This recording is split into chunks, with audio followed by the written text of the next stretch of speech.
Yes hi friends, ఈరోజు ఒక అద్భుతమైన లీడర్ని మనము కలుసుకుంటున్నాం. సో ఆ లీడర్ ఎవరో కాదు, మన ఎండి సలీం సార్.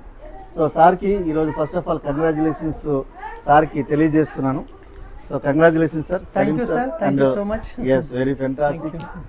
సో ఈరోజు సార్ని ఎందుకు కలుసుకున్నాం అనుకున్నంటే, సార్ ఈరోజు హౌస్ వార్మింగ్ సెరమోనీ అనేది జరిగింది. సో చాలా అద్భుతమైన సెరమోనీ. సో సార్ ఈరోజు జీరో నుంచి హీరో అయ్యారు.